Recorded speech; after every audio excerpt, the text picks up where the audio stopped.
মানুষের উপস্থিতিতে আজকে আমাদের যে সভা, এই সভা বানচাল করার জন্য তৃণমূলের বন্ধুরা সকাল থেকে প্রতিটা অঞ্চলে অঞ্চলে অনেক কেরামতি করছেন, খবর এসেছে যাতে এই সভা সফল না হয় তার জন্য দিদির নির্দেশে তৃণমূলের বন্ধুরা চেষ্টা ত্রুটি রাখেননি। কিন্তু কি করবেন, মানুষের মতিগতি ভালো না তৃণমূলের বন্ধুরা, তাই চেষ্টা করে কি হচ্ছে। আজকে ভগবান করার মিছিল এবং সেই মিছিল যে রাস্তা দিয়ে এসেছে, গোটা রাস্তা জুড়ে সাধারণ মানুষের দেহের যে ভাষা, দৈহিক ভাষা যাকে বলে, বডি ল্যাঙ্গুয়েজ, দেহের ভাষায় আমাদের প্রতি যে সমর্থন জ্ঞাপন করেছে তা আমাদেরকে অভিভূত করেছে।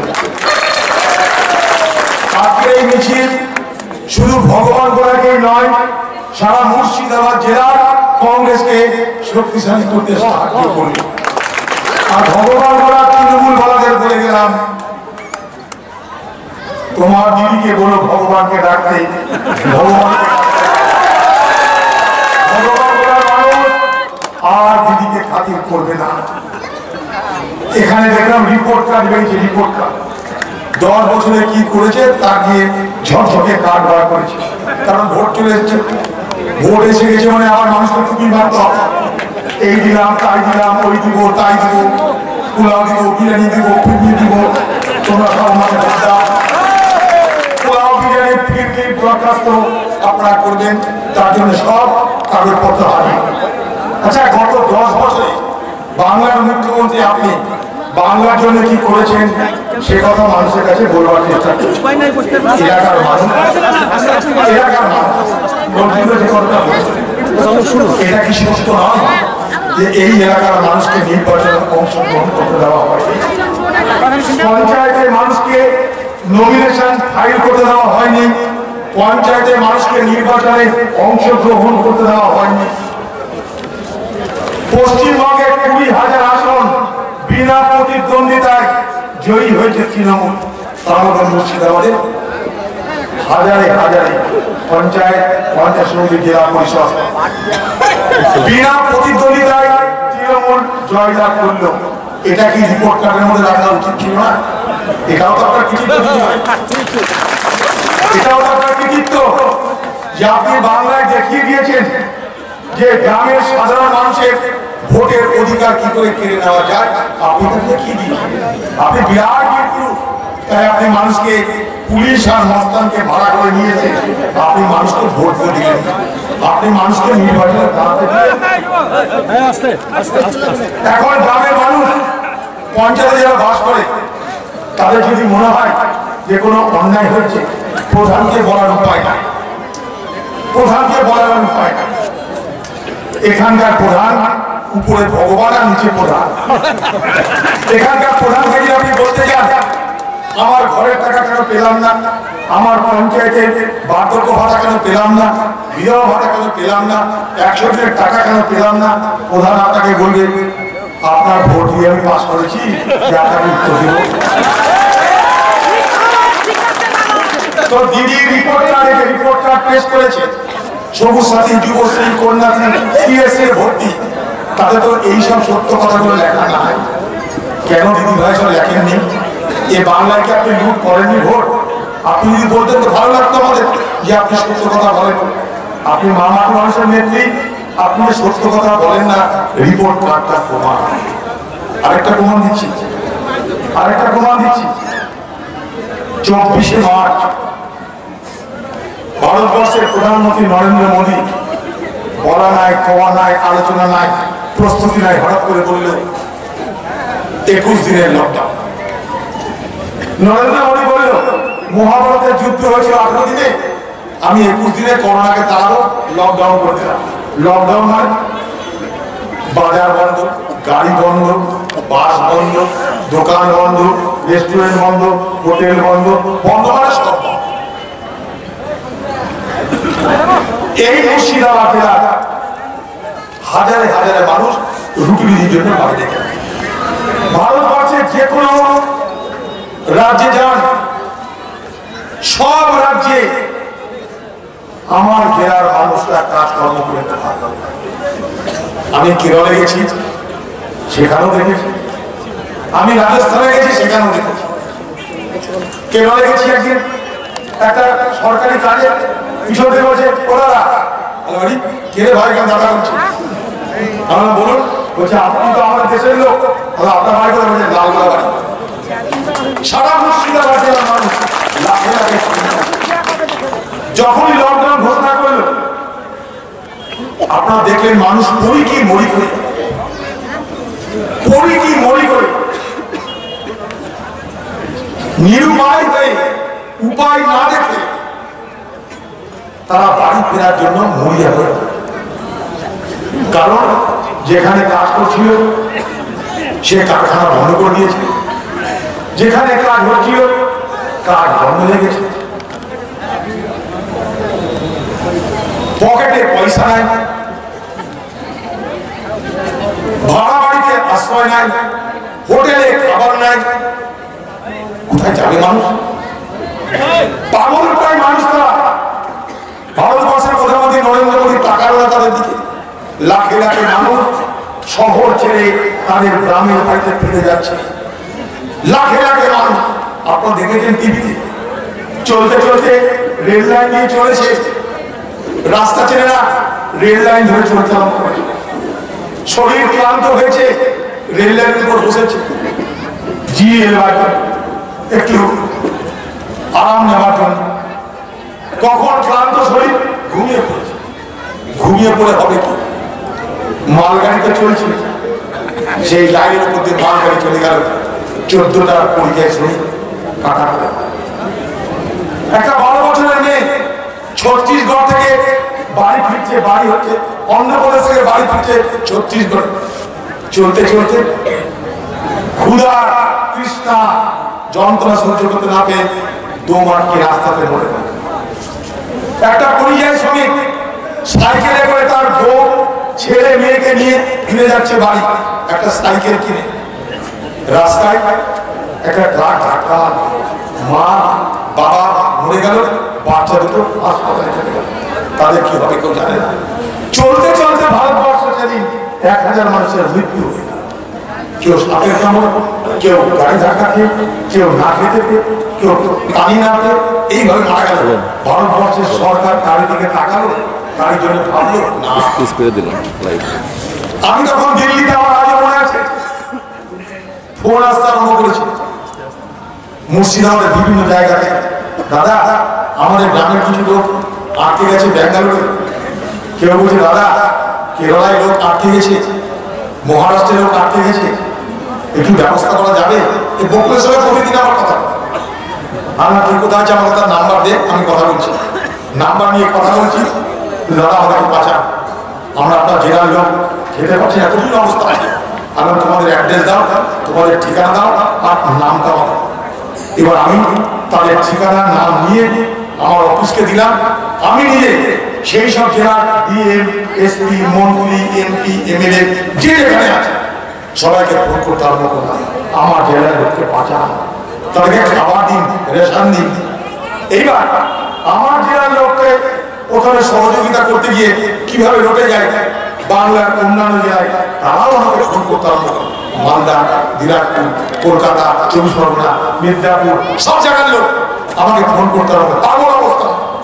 প্রতিদিন 2,500 থেকে 3,000 কল আমার অফিসে আমি স্টাফ দিয়ে রিসিভ করা হয়। 4-4টে ফোনের নাম্বার রেখে আমি সেগুলোকে জড়ো করতাম। রাতেবেলায় ঘুমাতাম, সকালবেলায় ঘুম থেকে উঠে দেখছি 250 মিসড কল। অফিসে দিয়ে ওরা সবার সঙ্গে যোগাযোগ কর।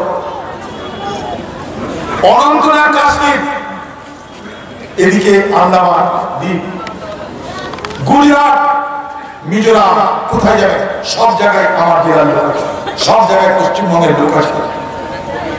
তাদের ট্রাফিকাই অবস্থা, তারা সব বাড়ি ফিরতে চাইছে।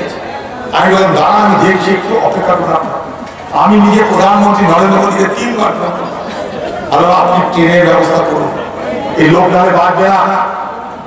অন্য রাজ্যের মাথা ব্যথা ছিল না, কারণ পরিযায়ী শ্রমিক কোথা থেকে যায়? পশ্চিমবঙ্গ, বিহার, ঝাড়খণ্ড, উড়িষ্যা, ছত্তিশগড় আর উত্তরপ্রদেশ, এখান থেকে পরিযায়ী শ্রমিক বাইরে। কখনো দেখেছেন ভগবান গোলায় কাজ করতে এসেছে কেরলের লোক? না। কখনো দেখেছেন ভগবান গোলায় মজুরির কাজ করতে গুজরাট থেকে লোক এসেছে? না। আমার জেলার লোকটা যত ভারতবর্ষের বড় বড় শহরের বড় বড় বিল্ডিং, সব বিল্ডিং এ আমার জেলার মানুষের হাতে স্পর্শে সেই সমস্ত প্রাসাদ দিয়েছে। তাই সমস্ত ভারতবর্ষ দিয়ে ছড়িয়ে আছে আমাদের জেলার লোক বাংলা। সর্বপ্রথম পশ্চিমবঙ্গের বাইরে এত লক্ষ লক্ষ বাংলার মানুষ আছে আমার কিন্তু জানা ছিল না, সত্যি জানতাম না। সেই প্রথম লকডাউন হলো বলে জানতে পারলাম কত লক্ষ মানুষ বাইরে পড়ে আছে। সেদিন আমি বুঝলাম এই পশ্চিমবঙ্গে উন্নয়নের নামে, পশ্চিমবঙ্গের উন্নয়নের নামে দুধে জল নয়, জলের মধ্যে দুধ মেশানো হয়েছে। যদি পশ্চিমবঙ্গের প্রকৃত উন্নয়ন হতো, যদি পশ্চিমবঙ্গে রুটির ব্যবস্থা করা যেত, তাহলে লক্ষ লক্ষ বেকার যুবক রুটির জন্য, পেটের জন্য, জীবিকার জন্য ওই সমস্ত রাজ্যে রাজ্যে গিয়ে এই কষ্ট ভোগ করতো না। বড় পক্ষ হতো তখন আমার। নরেন্দ্র মোদীকে 3 দিন ফোন করলাম, কথা হলো আমার সঙ্গে। আমাকে বলল যে এখন যদি আমি ট্রেন চালু করি তাহলে বিপদ হয়ে যাবে। আমি নরেন্দ্র মোদীকে বোঝালাম ট্রেনে ওঠানোর আগে আপনি করোনা টেস্ট করুন, যেখানে ট্রেন যাবে সেখানকার রাজ্যকে বলুন তারা করোনা টেস্ট করুন। কিন্তু লোকগুলোকে জানে না করোনা না হতেই তাদেরকে যদি করোনার জন্য সংক্রমিত রুগী বানিয়ে তাদের জিনা হারাম করবে, তারা ভাববে। আমি দিনের পর দিন ভারতবর্ষের রেল মন্ত্রী পীযূষ গোয়েলের সঙ্গে আলোচনা করি, তাদেরকে বোঝানোর পর প্রথম উত্তরপ্রদেশ ট্রেন পেল। যখন উত্তরপ্রদেশ ট্রেন পেলে গেলাম আমার রাজ্যকে ট্রেন দিতে হবে। আপনি উত্তরপ্রদেশকে দিলে আমার রাজ্য কেন পাবে না? আপনি বিহারকে দিলে আমার রাজ্য কেন পাবে না? ওগুলো বিজেপির রাজ্য, তাই ওরা ট্রেন পাবে, আমার রাজ্যের মানুষ ট্রেন পাবে না। আমি কিন্তু সাংবাদিক সম্মেলন থেকে আপনাদের বিরুদ্ধে কিন্তু আমি আমার বক্তব্য একটা আরম্ভ করবো, আপনাদের পাল্টা পাঠিয়ে। পীযূষ গোয়েল বললো আপনি চিন্তা করেন, আমি দেখছি। তারপরে 2 দিন পর মন্ত্রী আমাকে নিজে ফোন করলো, রেল মন্ত্রী করে বলছে আমি আপনার জন্য ট্রেনের ব্যবস্থা করেছি, দুর্ভাগ্য আপনার রাজ্যের সরকার সে ট্রেনকে গ্রহণ করতে চাইছে না। আমাকে বলছে তার মানে বলছে না আপনার রাজ্য নিতে চাইছে না। আমি নিজে তখন পশ্চিমবঙ্গের সরকারকে একটা নয় 6টা চিঠি পাঠিয়েছি যে আপনি এই সমস্ত লোকগুলোকে নিন, তাদেরকে পরীক্ষা করে নিন, কলকাতায় নামার পর সোজা বাসে করে তাদের নিজের নিজের জেলায় পাঠিয়ে দিন, সেখানে ডাক্তার আছে, হাসপাতাল আছে, তারা পরীক্ষা করে দেখে নিন। কিন্তু বর্তমানে মানুষগুলোকে মেরে ফেলে দেন। পশ্চিমবঙ্গের মুখ্যমন্ত্রী জবাবে কি বললো? আমি ট্রেন নিতে পারবো না, আমি ট্রেন নিতে পারবো না, ওগুলো তো করোনা এক্সপ্রেস, করোনা এক্সপ্রেস আমি নিতে পারবো না পশ্চিমবঙ্গে। সেই করোনা এক্সপ্রেসে করে কারা আসবে? আমার জেলার গরিব মানুষ, আমার জেলার পরিযায়ী শ্রমিকরা, তারা ফিরবে। তারা ফিরবে যদি করোনা হয়েও থাকে। আজকে মুখ্যমন্ত্রী আপনার বাড়ির ছেলে যদি অসুখ হয় আপনি তাকে ঘরে ঢুকতে দেবেন না? আপনার ভাইপো যদি অসুখ হয় আপনি তাকে ঘর থেকে বার করে দিতেন? তা যদি না হয় তাহলে আপনি যে আমি মামাটি মানুষের সরকার করেছি, সেই মামাটি মানুষের সরকারে বাংলার পরিযায়ী শ্রমিক, বাংলার গরিব মানুষদের কোনো কি স্থান হবে না? আপনি করোনা এক্সপ্রেস নাম দিয়ে সেই সমস্ত পরিযায়ী শ্রমিক মাথার ঘাম পায়ে ফেলে নেক রোজগার করে যারা নিজেদের পেট চালিয়েছে, আপনি তাদেরকে বদনাম করলেন, তাদেরকে অপমান করলেন। আমি সেদিন সাংবাদিক সম্মেলন করে এই কথাটা বলেছিলাম যে আজকে বাংলার মুখ্যমন্ত্রী যে পরিযায়ী শ্রমিকদের বলছেন আমি আমার রাজ্যে গ্রহণ করবো না, তারা পশ্চিমবঙ্গের জন্য কত টাকা পাঠাবে জানেন? তারা যে রোজগার করে বাইরে, সে টাকাটা কোথায় পাঠায়? আমার রাজ্যে পাঠায়, আপনার গ্রামে পাঠায়, ভগবান পাঠায়। সেই টাকাটাই তাদের বাড়িতে কি করে? আপনার দোকানের মাল কেনে, সবজি বাজারে সবজি কেনে। তাহলে বাইরের টাকা রোজগার করে এনে আমার রাজ্যের মানুষকে রোজগারের সুযোগ করে দিচ্ছে না। তারা মনে করুন কেরলে একটা পরিযায়ী শ্রমিক, সে 900, 1000, 11,000 টাকা প্রতিদিন রোজগার করে। সে যা রোজগার করে তার 400-500 টাকা প্রতিদিন যা রোজগারে বাড়িতে পাঠায়, কেউ 10,000 পাঠায়, কেউ 15,000 পাঠায়, কেউ 5,000 পাঠায়, কিছু না কিছু তো পাঠায়। যারা বাইরে তাদের কিছু না কিছু পাঠায় বাড়িতে, তারা তো বাড়ির জন্য রোজগার করতে গেছে, তাদের বউ বেটি বাচ্চাকে মানুষ করার জন্য রোজগার করতে গেছে। তাহলে তাদের রোজগারে আমার হাতে অর্থনীতি তারা তো চাঙ্গা করছে। আমি বুঝেছি এরকম ভাবে টিভিতে যে আপনার বাইরের শ্রমিকরা যে টাকাটা পাঠাচ্ছে সে টাকাটা আমার রাজ্যে খরচ হচ্ছে, খরচ হওয়া মানে সেই টাকাতে আবার আমার রাজ্যে মানুষের রুটি রুটির ব্যবস্থা হচ্ছে। কেউ ঘর বানাচ্ছে, তার ঘরের জন্য মিস্ত্রি লাগছে, কেউ সাইকেল কিনছে, তার দোকান থেকে বিক্রি হচ্ছে, কেউ সবজি কিনছে, কেউ শাড়ি কিনছে, শুধু এখানকার মানুষের লাভ হচ্ছে। তাহলে তারা তো আমার জন্য করছে, নিজের পেট চালাচ্ছে, রাজ্যের পেট চালাচ্ছে। তাদের সঙ্গে আমার এই দুর্ব্যবহার করা এটা কোন নৈতিকতা দিদি ভাই? আপনার রিপোর্ট কার্ডে এইসব গল্প নেই। আপনার রিপোর্ট কার্ডে বলেছেন যে আমি বলেছিলাম করোনার এক্সপ্রেস আমি পশ্চিমবঙ্গে ঢুকতে দেবো না, তার জন্য কি হলো? পড়ি কি মরি করে মানুষ ফিরে আসে, জানেন যারাই ফিরে আসছে টাকা নাই পকেটে, বাড়ির লোককে বলছে, বউকে বলছে তোমার গয়না বন্ধক দাও, ছাগল বেচো, গরু বেচো, জমি থাকলে জমি বন্ধক দাও, ধার দাও বাজারে, আমাকে মোবাইলে পাঠাও, আমি বাড়ি ফিরে টাকা শোধ করবো। তারা টাকা পাঠিয়েছে, সেই টাকা কি হয়েছে? কেউ লরিতে চেপে এসছে, কেউ বাসে চেপে এসছে, কেউ ট্রেনে চেপে এসছে। সে অমানসিক পরিশ্রম, অমানসিক যন্ত্রণা। একটা ট্রাকে 15 জন 20 জন দিন রাত ট্রাক চলছে, দিন রাত থামছে না ট্রাক, 15 জন 20 জন, না ঘুম না খাওয়া না কথা। কি অপরাধ তাদের? তাদের অপরাধ পশ্চিমবঙ্গে আমরা তাদেরকে কাজের সুযোগ দিইনি। কাজ করার জন্য তারা রাজ্য ছেড়ে বাইরে গেছিল, তারা নিজের পয়সা খরচ করে ফিরে আসছে, এটাই তাদের অপরাধ। বাংলার মুখ্যমন্ত্রী আপনার রিপোর্ট কার্ডে এইসব গল্পকে লিখেতে রাখতে, এই কাহানিকে লিখেতে রাখতে, তা তো লেখেননি। কিন্তু ভোট এসে গেছে, এখন আবার বন্যা বইছে, প্রতিশ্রুতির বন্যা। এমন প্রতিশ্রুতি দিচ্ছে মনে হচ্ছে আমাদের আর কাজকর্ম কিছুই করতে হবে না, 5 স্টার হোটেলে বসবো, অর্ডার দিব, বিরিয়ানি খাবো আর ঘুমাবো। এত প্রতিশ্রুতি আর প্রতিশ্রুতি। গরিব মানুষের অভাব অভিযোগ সুযোগ নিয়ে ভোট কেনার চেষ্টা বাংলার মুখ্যমন্ত্রী করবেন না। এই বাংলার মানুষের 10 বছর আপনি কিছু দিতে পারেননি। এই বাংলার মানুষের জন্য আপনি কি দিয়েছেন বলুন? আপনি নিজে বলছেন যে আপনি নাকি 10 বছরে 29 লক্ষ বেকার যুবকের চাকরি দিয়েছেন। কোথায় সেই 29 লক্ষ বেকার যুবকের মধ্যে ভবানগড় কত বেকার যুবক আছে? আপনি বলছেন আগামী দিনে আমি আরো 35 লক্ষ বেকার যুবকের চাকরি। কোথায় দিবেন চাকরি?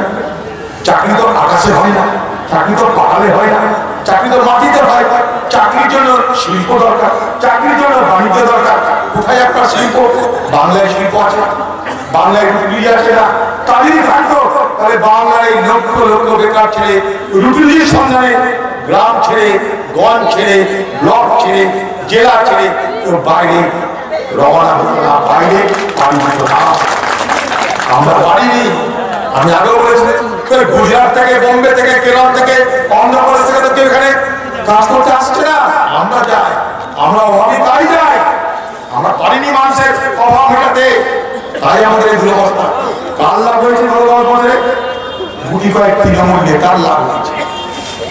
এখন আগে কোনো গ্রামে ঢুকতে গেলে ভাই কোন দিক দিয়ে যাবো, তো বাইরের লোক সোজা যাবে, দেখবেন জমিদারদের বাড়ি, ও দোতলা বাড়ি, তার থেকে ভাবিকে যাবে, ওইটাই আমাদের। এখন সব পাল্টি গেছে।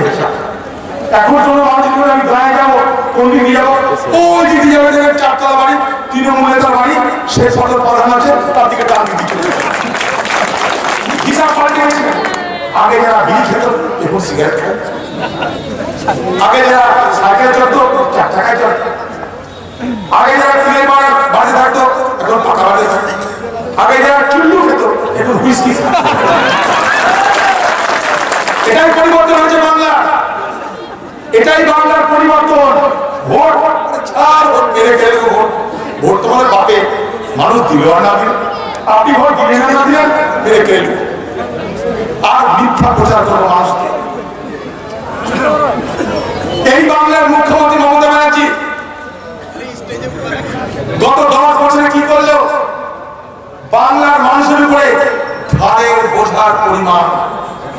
ঘাড়ের বোঝার পরিমাণ আছে কত জানেন?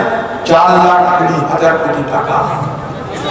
কালকে যদি আপনার ঘরে একটা বাচ্চা শিশু জন্মগ্রহণ করে, পৃথিবীর আলো বাতাস দেখার আগে তার মাথার উপরে ঘাড়ের বোঝার পরিমাণ 50,000 টাকা। এখন দিদি কি বলছে? দিদি তো টাকা নাই, লিখে তো দিচ্ছে 5 লাখ টাকা স্বাস্থ্য বিমা, কোনো অসুবিধা নাই। আরে কবে হবে, কোথায় হবে, কিভাবে হবে তার কোনো ব্যাখ্যা নাই। স্বাস্থ্য বিমা 5 লাখ, সবাই ফোকটে চিকিৎসা করতে পারবে, বলে দিন না বলে দিন। কিন্তু কোথায় যাবে তা বলা নাই, কিভাবে হবে তা বলা নাই, কার কাছে যাবো তা বলা নাই। কারণ ভোট এসছে, এখন মাথা ব্যথা করার কারণ নাই। এসব হতো মাথা ব্যথা করার দিদির সময় নাই, এখন শুধু প্রতিশ্রুতি দেওয়ার সময়। আর বাংলায় কি হচ্ছে?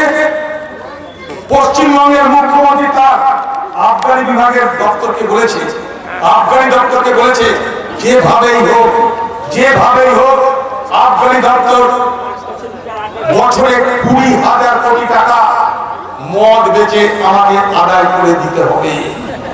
জান দেখেনি, 20,000 কোটি টাকা আবগারি দপ্তর মদ বিক্রি করে দিদির জন্য রোজগার করে দেবে, দিদির নির্দেশ। তাই আজকে মদের কোনো অভাব নাই। বাজারে বাজারে গঞ্জে গঞ্জে মদ আর মদ, মদের না সাথে কোনো অসুবিধা নাই। সবকিছু পাওয়া না গেলেও মদ পেতে কোনো অসুবিধা নাই। এটাই বাংলার দিদির অবদান। মদে আবার দাম বাড়িয়ে দিচ্ছে, কারণ জানে যারা মদ খাওয়ালো তারা নেশা ছাড়া থাকতে পারে না, দাম বাড়িয়ে দেবে। ওইখানে দাম বাড়িয়ে দিচ্ছে, ওইখানে দাম বাড়িয়ে দিচ্ছে। পশ্চিমবঙ্গ সরকারের রোজগার মদ বেচে গলিতে গলিতে যেখানে যাবে লটারি ছাড়াছাড়ি। কি ব্যবস্থা করেছে দিদি? লটারি বেচা মানে দিদির কাছে টাকা আসে। লটারি বেচতে গেলে লাইসেন্স দিতে হয়, লাইসেন্স দিতে গেলে দিদিকে টাকা দিতে হয়, সরকারকে টাকা দিতে হয়। আগে সপ্তাহে একদিন লটারি হতো, এখন প্রতিদিন লটারি। এরপরে ঘন্টায় ঘন্টায় লটারি হতো, যত লটারি তত রোজগার। লটারি তো জুয়া, जुआ कभी किसी को ना होगा ना हुआ। जुआ कखनो काउরি হয় না। जुआ চালিয়ে কে বড় লোক হয়? যে जुआ খেলায় সে বড় লোক। যে जुआরি সে কোনদিন বড় লোক হয় না, যে जुआ খেলায় সে বড় লোক হয়। বাংলায় সবথেকে বড় जुआ খেলার মালিক কে? जुआ খেলার মালিক কে? বাংলার মুখ্যমন্ত্রী। সবথেকে বড় जुआ খেলার মালিক, তারই নেতৃত্বে जुआ চলছে বাংলা জুড়ে। আর जुआरी যারা তারা ঘরে টাকা পয়সা সোনা দানা বন্ধক দিয়ে কেড়ে নিয়েছে। আজকে না হয় কালকে হবে, কালকে না হয় পরশু হবে, পরশু হবে কোটিপতি, তারপরে আমি বড় লোক মানে বাড়িঘর, বাড়িঘর মানে গাড়ি। মানুষের মধ্যে বিভ্রান্তি। আপনি আপনার পাড়ার দিকে তাকান, আপনি আপনার গলিতে তাকান, जुआর নামে जुआর বড্ড जुआর নাম হচ্ছে লটারি। সেই লটারির নামে কিভাবে মানুষ সর্বশান্ত হচ্ছে আপনার নিজেরা তাকিয়ে দেখবেন। কিভাবে বাংলার যুব সম্প্রদায় মদ থেকে শেষ হয়ে যাচ্ছে নিজেরা তাকিয়ে দেখবেন।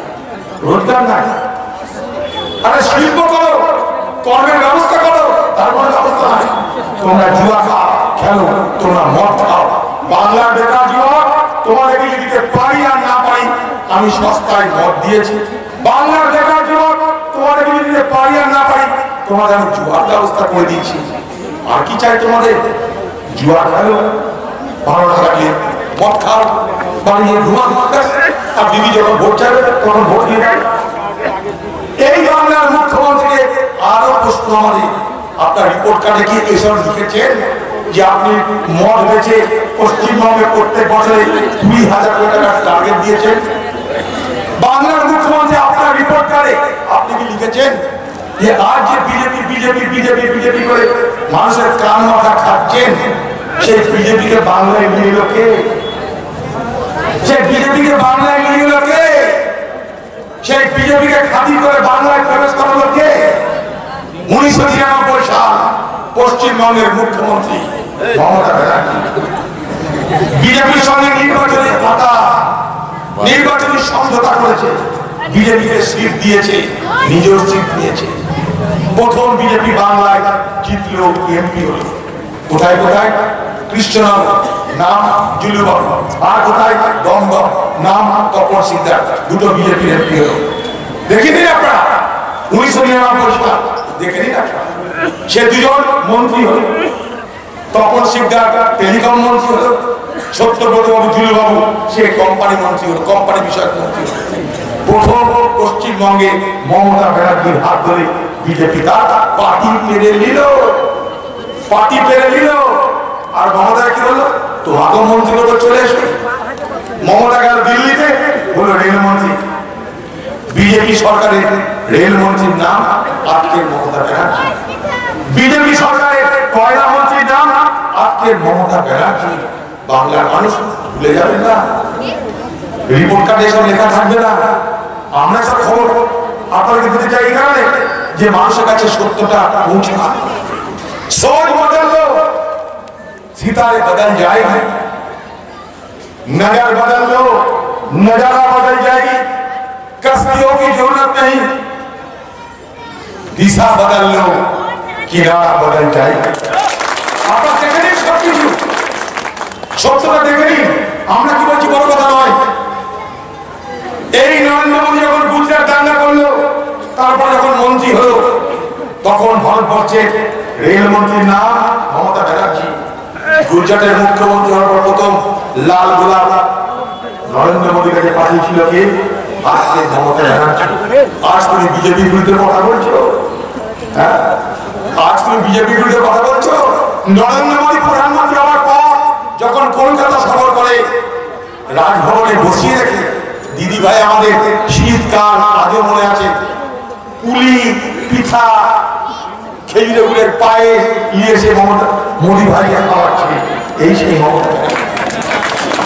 দেখে নিন, দেখে নিন। আমরা পশ্চিমবঙ্গে আমরা সহযোগিতা করলাম, তুমি মুখ্যমন্ত্রী হলে। মুখ্যমন্ত্রী হওয়ার পর পশ্চিমবঙ্গে কংগ্রেসকে সিপিএম কে মেরে সাতপাট করে দিলাম। অফিস লুট, মিথ্যা মামলায় জেল, জিতলে পয়সা দিয়ে কেড়ে দাও, নাহলে ভয় দেখিয়ে কেড়ে দাও। কংগ্রেসকে সিপিএম কে ধুলো মিশিয়ে দাও। ভোট করতে দেওয়া হবে না, কারণ পঞ্চায়েতে জিতলে আবার কংগ্রেস সিপিএম জেগে যাবে। ভোট করতে দেওয়া হবে না, মিশিয়ে দাও। কংগ্রেস সিপিএম কে মিশিয়ে দাও মাটিতে। আমরা দুর্বল হলাম, অবশ্যই দুর্বল হলাম, কিন্তু মাঝখান থেকে কি হলো? তখন বারবার করে বলেছিলাম যে কংগ্রেস আর সিপিএম থাকা মানে বাংলায় ধর্ম নিরপেক্ষ শক্তি একটা জায়গা থাকবে। যদি কংগ্রেস সিপিএম কে ধুলো মিশিয়ে দেওয়া হয়, তাহলে সেই ধর্ম নিরপেক্ষ শক্তি চুরমার হয়ে যাবে। সেই ভাগ করে সাম্প্রদায়িক শক্তি প্রবেশ করলে হলো তার। আপনি লক্ষ্য করে দেখুন, যত বেশি কংগ্রেসকে, যত বেশি সিপিএম কে বাংলায় মারা হয়েছে, কারা হয়েছে, ধ্বংস করে দেওয়া হয়েছে, তত বেশি বেশি করে বিজেপি প্রবেশ ঘটেছে। আমরা সাম্প্রদায়িকতা রাজনীতি করি। সব থেকে বড় সাম্প্রদায়িক মহিলার নাম মমতা ব্যানার্জি। আমরা প্রমাণ দিচ্ছি। কোন মুসলমান এখানে বলেছিলেন যে আমাদের মসজিদে ইমাম আছে, ইমামদের সংসার আমরা খেতে পাই না, তাকে ভাতা দিন। কোন মসজিদের পক্ষ থেকে দরখাস্ত হয়েছিল? কারণটা খুব স্বাভাবিক। কারণটা স্বাভাবিক এইটাই যে মুসলমান সমাজে যেমন মসজিদ, মসজিদে ইমাম, এটা সমাজের সংস্কার, রাখতেই হবে, মুয়াজ্জিন রাখতেই হবে। যেদিন থেকে ইসলামের প্রতিষ্ঠা হয়েছে সেদিন থেকে ব্যবস্থা চালু আছে। সেদিন মমতা ব্যানার্জি ছিল না, সেদিন কংগ্রেস ছিল না, সিপিএম ছিল, দরকার নাই। যেদিন কংগ্রেস, সিপিএম, তৃণমূল, বিজেপি কেউ দুনিয়াতে থাকবে না, তখনও মসজিদ থাকবে, মক্তব থাকবে, মাদ্রাসা থাকবে, ইমাম থাকবে, মুয়াজ্জিন থাকবে। কাউকে দরকার পড়ে না, এটা সমাজ করবে। তার জন্য ওয়াকফ বোর্ড আছে। আল্লাহর নামে সম্পদ উৎসর্গ করা হয়। মসজিদ, এতিম, ইমাম, মুয়াজ্জিন সবকে দেখতে হবে। কারণ দয়া থাকে না, মুসলমান মিসকিন নয়। মমতা ব্যানার্জি তিনি মনে করেছেন মুসলমান মিসকিন, তাই ইমামদেরকে ভাতা দাও, মুয়াজ্জিনদের ভাতা দাও, দিয়ে মুসলমানদের কাছে প্রমাণ দাও, দেখছো তো আমি কত বড় মুসলমানদের খাতির করতে পারলাম না, তোমরা সব আমাকে ভোট দাও। অথচ এই পশ্চিমবঙ্গে কত ওয়াকফ বোর্ডের সম্পত্তি জানেন? হাজার হাজার কোটি টাকা। বিশেষজ্ঞরা বলছে পশ্চিমবঙ্গে যে ওয়াকফ বোর্ডের সম্পত্তি আছে সেগুলোকে যদি ঠিক মতো ব্যবহার করা যেত, বছরে 10,000 কোটি টাকা রোজগার। এই যে বিধানসভা, পশ্চিমবঙ্গের বিধানসভা যেখানে বসে মমতা ব্যানার্জি মুখ্যমন্ত্রিত্ব করে সেই বিধানসভাটা ওয়ার্কআপ সম্পদ, সেই বিধানসভাটা ওয়ার্কআপ সম্পদ, তার মাসিক ভাড়া 100 টাকা। খুব খাতির করছেন আপনি মুসলমান, খুব খাতির করছেন মুসলমানদের আপনি। মুসলমান আপনার কাছে খাতির চাইনি, তারা চেয়েছে অধিকার। পশ্চিমবঙ্গের তৃণমূলের জমানায় কটা মুসলমানের কোথায় চাকরি হয়েছে, কটা মুসলমান কত বড় মন্ত্রী হয়েছে বাংলার মুখ্যমন্ত্রী দেখার। আরে হ্যাঁ, কংগ্রেস ক্ষমতা ছিল 77 সাল পর্যন্ত।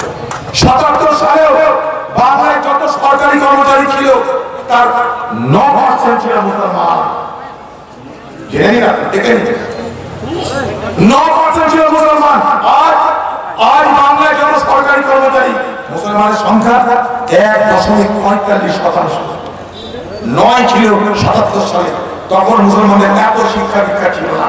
আজ ঘরে ঘরে শিক্ষিত মুসলমান, ঘরে ঘরে ডাক্তার, ইঞ্জিনিয়ার, ভর্তি মেয়ে একইভাবে পড়াশোনা করছে, স্কুল কলেজ থেকে বোঝা যায়, কিন্তু চাকরি বেলায় নেমে আসছে। কেন দিদি ভাই? এর পিছনে কারণটা কি? আপনার রিপোর্ট কাটাতে এই কথা বলা নাই যে কংগ্রেস আমলে 9% মুসলমান সরকারি দপ্তরে চাকরি করতো, আজ নেমে এলো আমার আমলে 1.45%। এই কথা তো রিপোর্ট কাটে লেখা নাই। আমাদের আমলে কংগ্রেসরা 5% সরকার সাহেব, কৃষি মন্ত্রী, পুলিশ মন্ত্রী মোটা সাহেব, বিদ্যুৎ মন্ত্রী গনি খান চৌধুরী সাহেব। আপনার আমলে কিছু আছে? আপনার আমলে একজনকে দিয়েছেন শরীফুদ্দিন চৌধুরী, সে কি করে?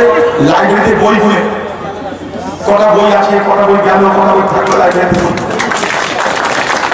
ও মুসলমানের খাতির হয়েছে আপনাদের। কেন আজকে পশ্চিমবঙ্গের বিজেপি পার্টির বার বানান্ত হলো?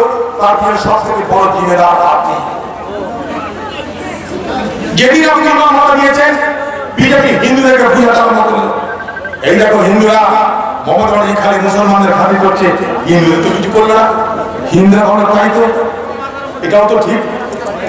মমতা ব্যানার্জি বুঝে গেল যে হিন্দুদের মধ্যে বিক্ষোভ তৈরি হচ্ছে, তাই 7 তারিখ হঠাৎ করে হিন্দুদেরকে খাতির করার জন্য বললো এবার থেকে আমি পুরোহিত ভাতা দিব। কোন হিন্দু বলেনি পুরোহিত ভাতার কথা। মমতা ব্যানার্জি হিন্দুদের মাসিয়া হতে গেল, একবার মুসলমানদের মাসিয়া হলো ইমাম ভাতা দিয়ে, এবার হিন্দুদের মাসিয়া হওয়ার জন্য পূজারী ভাতা চালু করলো, পুরোহিত ভাতা। আর কি করলো? কয়েকদিন আগে কি দেখলেন? ভোটের বাজারে, যেহেতু ভোট চলে আসছে, দুর্গাপুজো হলো, সেই দুর্গাপুজোতে 50,000 টাকা প্রতিটা প্যান্ডেলে দেওয়ার ব্যবস্থা করলো। 50,000 টাকা প্রতিটা প্যান্ডেলে। কোন হিন্দু বলেনি, কিন্তু হিন্দুদেরও দুর্গাপুজো হয় সমাজের সকল মানুষের সহযোগিতা নিয়ে, চাঁদা নিয়ে। এবার যেহেতু মমতা ব্যানার্জি সরকারিভাবে টাকা দিয়ে দিল, তাই চাঁদা দেওয়ার অভ্যাসটাও চলে গেল। কিন্তু 50,000 টাকা আপনি চাঁদা দিলেন হিন্দুদেরকে কি জানবেন? আপনি বললেন করোনা চলছে, মুসলমান এবার বকরি ভালো করে করা যাবে না, ভিড় ভাট্টা করা যাবে।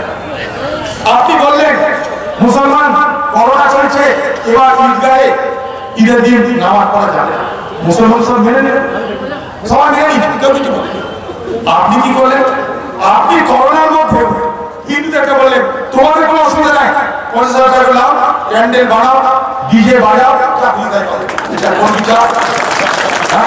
তুমি পয়সা দিলে না, তুমি ভক্তিতে পয়সা দিলে না, মুসলমানদের সব পকেটে কি কোটি টাকা, তাদের তো পয়সা, তুমি ঈদে তো পয়সা দিলে না। কিন্তু তুমি হিন্দুদের খাতির করার জন্য 50,000 টাকা করে, 50,000 টাকা একটা প্যান্ডেল, কিসের জন্য? এই বাংলার সম্প্রদায় কার্যকর করছে কে?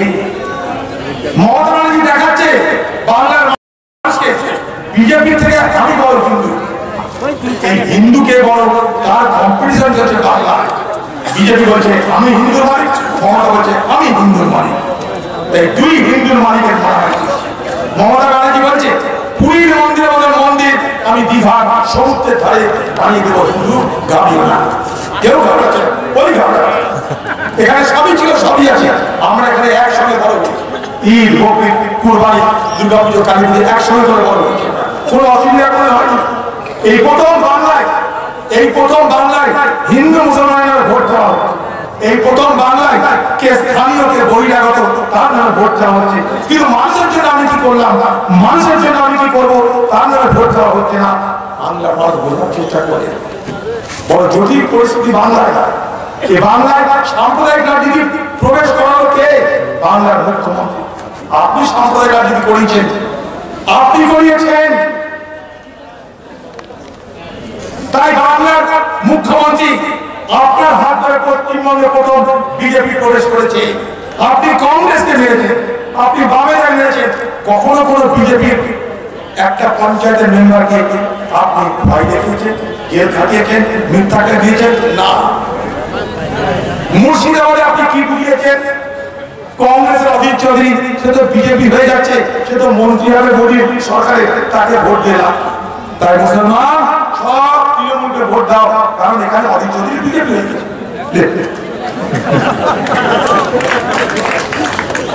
মানুষ বিভ্রান্ত হলো, হওয়া স্বাভাবিক, হওয়া স্বাভাবিক। তাহলে তাই হতে পারে ঘটনা ছিল আমি হিন্দু, তাই হতেই পারে হিন্দু হিন্দু টাকা তো এও মোদীর কাছে কি জানি তো কথা হচ্ছে যে চিড়ে কান নিয়ে গেল, আমি কান্না দেখে চিড়কে দেখলাম আর আমি বিজেপি লোক হয়ে গেলাম। তৃণমূলের এমনই প্রচার। কিন্তু আজ কি বলছে উপরওয়ালার মার দেখবে, যে তৃণমূলের নেতারা মুর্শিদাবাদে আছে অধীর চৌধুরীকে বিজেপি বানানোর জন্য দিন রাত মেহনত করেছে, লোককে টাকা দিয়েছে, মদ দিয়েছে, ঘুষ দিয়েছে, ভয় দেখিয়েছে, পুলিশ দেখিয়েছে, তাতে তারাই এখন বিজেপিতে যাওয়ার জন্য লাইন লাগিয়ে বসে। দেখুন কে কোথায় দাঁড়িয়েছে, দেখুন উপরওয়ালা তো আছে, বিচার সবাই হবে। আর কে কোথায় দাঁড়িয়েছে দেখুন। তাই বাংলার মুখ্যমন্ত্রী মমতা ব্যানার্জি, আপনি এ বাংলায় বিজেপিকে হাত ধরে নিয়ে এসেছেন। আজকে কংগ্রেসকে বামেদেরকে পশ্চিমবঙ্গে ধূলিসাৎ না করলে বিজেপির শক্তি বাড়ত না। অনেকে মনে করেছে কংগ্রেস বাঁচাতে পারবে না, সিপিএম বাঁচাতে পারবে না, যদি বিজেপি বাঁচাতে পারে ভোট চলে গেছে। কে করালো ভোট? আপনি করাবেন। বিজেপি ছিল মাত্র 2টো আসনে, নিয়ে গেলেন 18টা আসনে। আপনি বললেন জয় শ্রীরাম কে করবে, আমি তার বিরোধিতা করবো, দেখে ভাগাভাগি করলেন, সমাজ বিভাজন করলেন, সমাজ বিভাজন হয়ে গেল।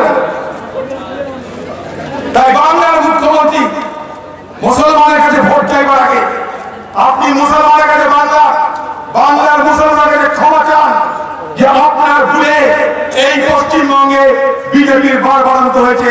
মুসলমান আমাকে ক্ষমা করো, আগে এই কথা বলে তারপর মুর্শিদাবাদের মুসলমানের কাছে ভোট চাইছে।